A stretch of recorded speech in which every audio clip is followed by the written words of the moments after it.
Libre nang nagagamit ng mga empleyado ng Pasig City Hall ang mga dekalibreng bisikleta na tinatawag ding tutubi bikes. Pero sa tindi ng polusyon sa Metro Manila, ligtas kaya sa kalusugan ang pagbibisikleta sa mga kalyeng daanan araw-araw ng sangkatutak ng mga sasakyan. Live mula sa Quezon City si Cedric Castillo, may paandar.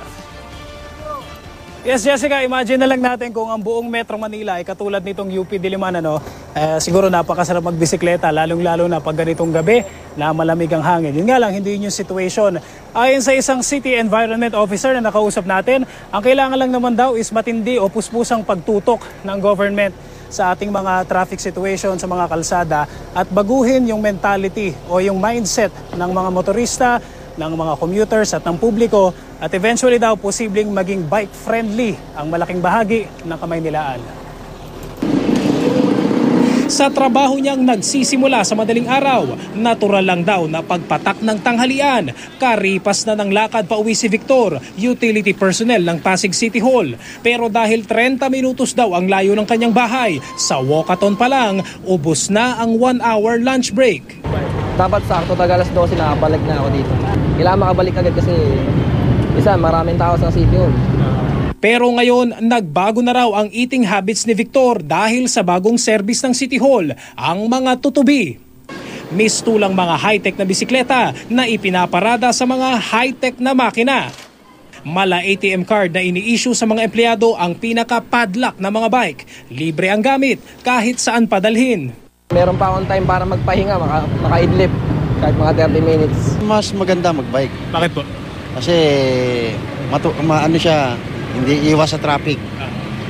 Sa jeep, traffic Proyekto ng Asian Development Bank o ADB at ng Japanese Fund for Poverty Reduction. Napili ang Pasig City bilang pioneer sa tutubi bike share program dito sa Pilipinas. Sa ngayon, mayroon pa lamang 10 prototypes sa mga bisikleta na layon daw paramihin at ikalat sa iba't ibang sulok ng Kamaynilaan. Halimbawa, isang bike station dito, tapos magkakaroon ng bike station doon from Pasig City Hall. Magkakaroon ng another bike station sa Ortigas o kaya another bike station sa isang school. So parang patalon-talon.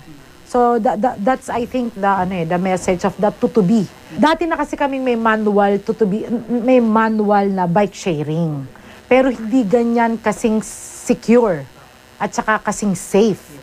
Ayon sa City Environment Office ng Pasig, 70% ng air pollution sa buong Metro Manila at maging sa naturang syudad galing sa mobile emission, dulot ng milyong-milyong mga sasakyan na bumabagtas sa NCR araw-araw at higit pa raw sa panlalagkit at panlilimahid na dala ng masamang kondisyon ng hangin.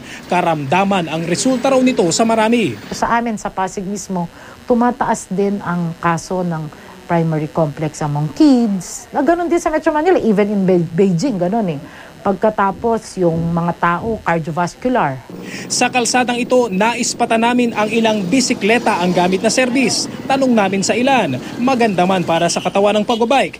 Healthy nga bang gawin ito sa isang lugar gaya ng Metro Manila? Pwede naman siya, provided na hindi ka mamamatay sa usok na kalsada. Kahit mainit sa Metro Manila? Kahit mainit, pwede naman Parang hindi. Sa tingin nyo? Opo. Bakit po? Kasi maraming sasakyan para delikado.